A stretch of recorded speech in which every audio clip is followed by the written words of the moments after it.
রমজান মাসের চাঁদ উঠে গেছে মধ্যপ্রাচ্যের আকাশে, কিন্তু মুসলিম বিশ্বের অন্যতম দেশ সিরিয়ার আকাশ যেন এখনো অন্ধকার। বছরের পর বছর যুদ্ধ সংঘাতে দেশটির মানুষের নাভিশ্বাস উঠে গেছে।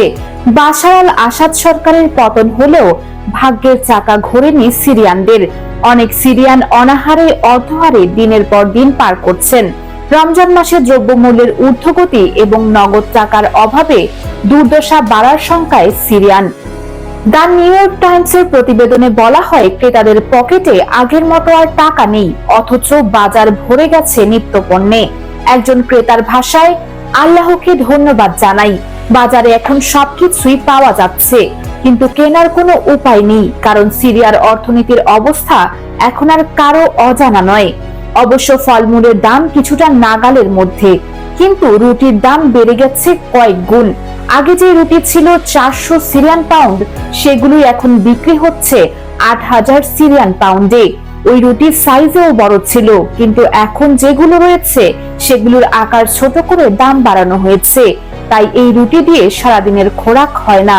দোকানদাররাও বুঝতে পারছেন ক্রেতাদের অবস্থা। কারো পকেটেই পর্যাপ্ত টাকা নেই, ঠিক মতো বেতনও পাচ্ছেন না অনেকেই। কিন্তু রমজানে তো আর না খেয়ে থাকা যায় না। সবচেয়ে বেশি বিপাকে পড়েছেন বয়স্ক মানুষজন।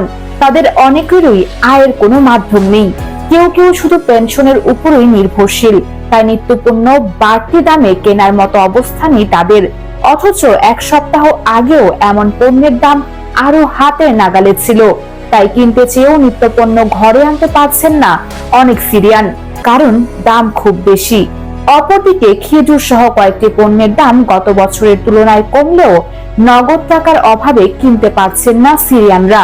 বলা যায়, কিছু জিনিসের দাম কমলেও কেনার সামর্থ্য নেই বহু সিরিয়ানদের।